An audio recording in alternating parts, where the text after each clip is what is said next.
Hey, Magic fans, welcome back. This is your captain speaking here on Captain Clyde's MTG. It is pre-release weekend for Lord of the Rings.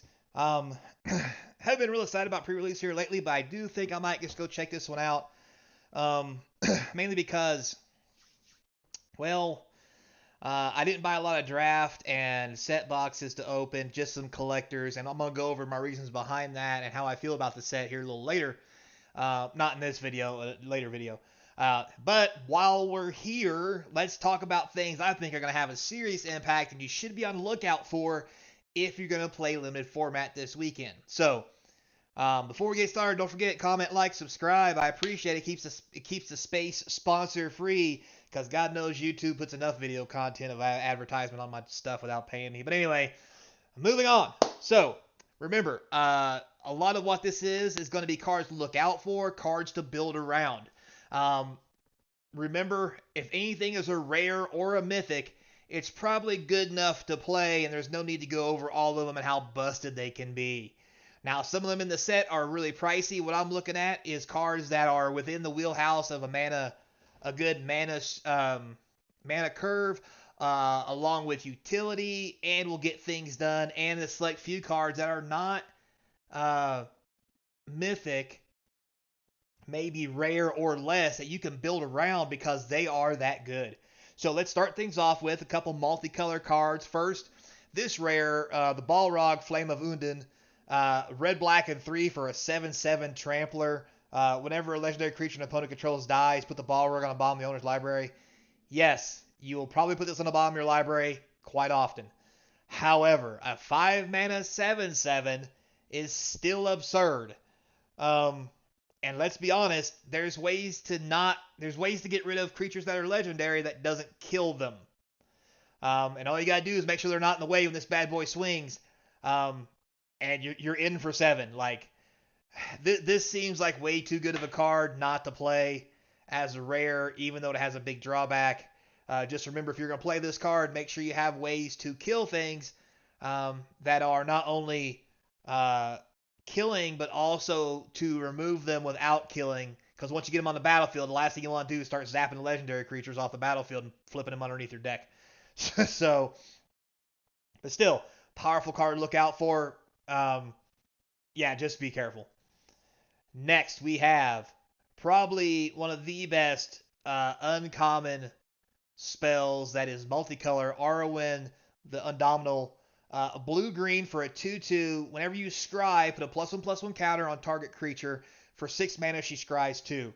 Now, this may seem like a lot of mana, and it is, but she's good because she's a 2 mana 2/2, and there's lots of things in this format that lets you scry, and scry is a heavily used mechanic, along with other things that when you scry, other creatures get pluses, do things. The scry mechanic itself is really large in this set, and if you're playing blue and green, look for those scry mechanics, especially if you have Arwen or the other 4 mana rare that works off of scry as well. Plus, a mana sink for 6 is just amazing late game. She's a good powerhouse early game. I think if you have her and you can build around her, I think this is going to be a powerhouse card in Limited. Now, next, let's start with some land. This is the one in particular I thought was the best because it has an easy way to activate, plus it has an effective activation. For XX and black, you can amass X orcs. You only activate if the creature died this turn. So the cool thing about this is if you leave your mana open, like let's say you get into the late game and you're trying to win, if you swing with your 3/3 and they block it, you can tap into your legendary land, this one, and make another 3/3 if you have 7 mana on the field. And just do that every turn that something dies. It makes it, even if you're just making a 1/1, if you have the mana, you should make something if a creature dies. So later you can sacrifice that creature by attacking and make a bigger creature using this land. I think this land has lots of possibilities. And if you have this land, you should be playing it if you're in black. I'd almost splash for it. It just seems really powerful. Next, we have probably the best artifact in the set for Limited, the Palantir. So, 3 colorless. Now, you have to play this correct, so listen to this. At the beginning of your upkeep, put an influence counter on the Pantheon at scry 2. When target opponent, then the target opponent may have you draw a card. If that player doesn't, you mill X cards, where X is the number of influence counters on it, and that player loses that much life. If you're running a fast aggro deck, this could be a top end kill at 3 mana, because once you lay this, they have to let you draw cards, or they might just kill themselves. Plus, there's no activation on it. There's nothing else you have to do other than just put it on the field and let it go. And if you're playing that Balrog I just showed you, I mean, and they say, you know what, I'm gonna let you draw. Every time you scry 2, you just put 2 cards on the bottom and put that Balrog closer to the top again. Like, this has lots of possibilities and lots of shenanigans. And I think played right in the right kind of deck could be very powerful. Plus, if you're milling yourself, there's ways to animate cards out of graveyards. There's a lot of shenanigans that go around with this. You can attack on multiple levels. I think this is a powerhouse. So, next, off of that, we'll start with white. We have Slip on the Ring, a white and 1 common instant. Exile a creature you own, then return to the battlefield. The ring tempts you. This is a great combat trick to block and then remove your creature, or if you attack and they block and do some kind of shenanigans that will kill your creature, not yours.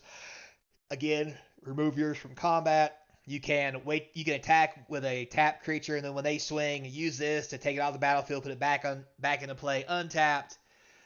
Plus the ring tempting use the whole thing too. This is a very powerful white mechanic. Next we have Tale of, I don't know how to say that, 2 white and 3. So this uncommon saga is very powerful. Target creature you control gets indestructible for as long as you have this. So for 3 turns, a creature is indestructible. That's very powerful. And then on 2, return target creature card from your graveyard to the battlefield. That itself is also worth 5. And then 3, up to 2 target creatures you control each gain lifelink to the end of turn. This is a powerhouse on turn 5, 6, and 7. And getting those kind of cards out of your graveyard and everything it does is just amazing. If you have this card, you should be playing it if you're in white. Next, we have Reprieve, a white and 1. Return target spell to its owner's hand, draw a card. This is literally remand or insubstantiate. Take your pick, but you draw a card. This is a powerhouse white card that will stop anything. It's just absurd. So yeah, if you're playing white, you should be playing this, period. Now, granted, it's not going to return permanents. Don't get that, but it is basically a white counter spell as you draw a card, and sometimes that's what you need in life. Although why it's white, I don't know. But anyway, we have War of the Last Alliance. This saga is a rare. It's a white and 3. It's pretty powerful. You get to search for a legendary creature, reveal it, put it in your hand twice. Then creatures you control gain double strike till the end of turn, and the ring tempts you. This thing is very powerful for a multicolor, even 2-color deck with lots of legendaries, where you can just start fishing out the cards you need if you don't have them. I mean, it's basically a 4-mana tutor twice. Like, who doesn't want that? So, yeah. Next in white, you cannot pass. Probably the best removal spell. 1 white, destroy target creature that was blocked or blocked by a legendary creature. Basically killing anything legendary once it tries to get into combat action. Great removal spell. Next, Call of the Ring. We're in black now, so for a black and 1 enchantment, beginning of your upkeep, the ring tempts you just every turn. And whenever you choose a creature as the ring bearer, you may pay 2 life. If you do, draw a card. Absurdly good rare. The ring gets to tempt you every turn. You can draw a card, put the ring on a creature. This is a powerhouse for black if you're playing it. Next, we have the saga 1 ring to rule them all as a rare. 2 black and 2. The ring tempts you. Then each player mills cards equal to the ring bearer's power. Destroy all non-legendary creatures for 2. And then each opponent loses 1 life for each creature card in that player's graveyard.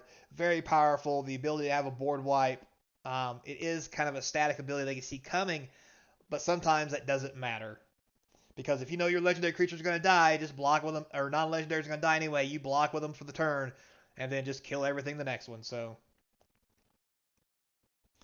next we have Gothmog Morgul Lieutenant. So this uncommon is a black and 3 for a 3/3. When he enters the battlefield, you get to amass 1 orcs, and creature tokens you control have Death Touch. There's tons of ways to make tokens, especially in black with the land we saw. If they all have Death Touch, ain't nobody swinging. or blocking for that matter. Let's just be honest.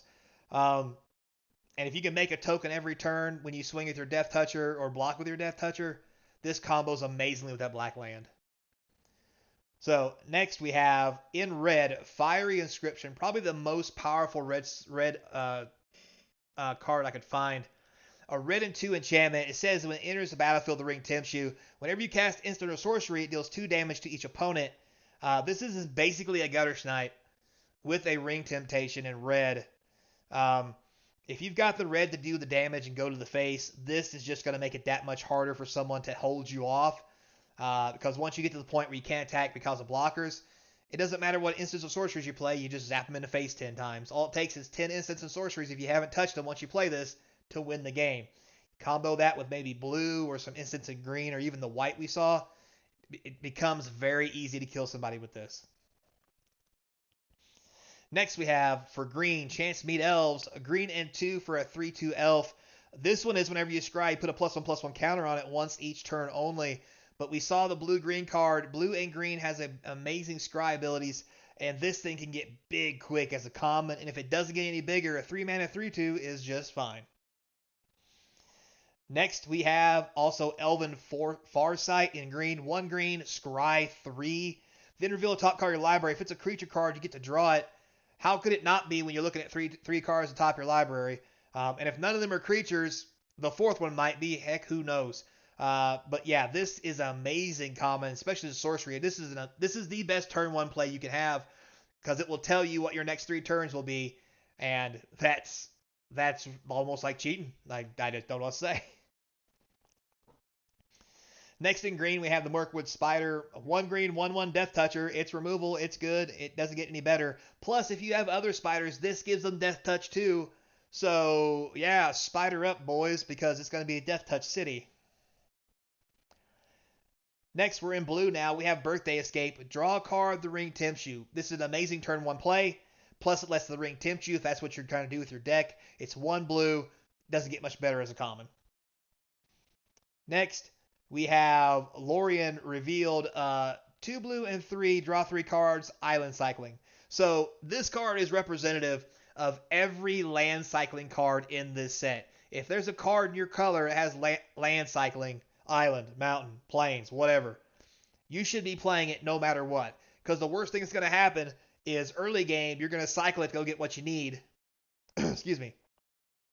2, best case scenario, late game, it's going to do some crazy shenanigans for its mana cost, like draw 3 cards, or make a 4/6 in green. Like, there's so much going on with these land cycling cards, plus they fix your mana curve. They are just necessary no matter what color you're playing. So keep an eye out for them, put them in your deck. So, with that being said, I'm going to wrap it up there, guys. Thanks a lot for watching. Don't forget, removal's key in these formats.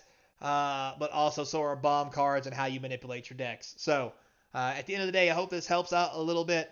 I'm going in dark just like you guys are. It's going to be hot. It's going to be cool. It's going to be fun.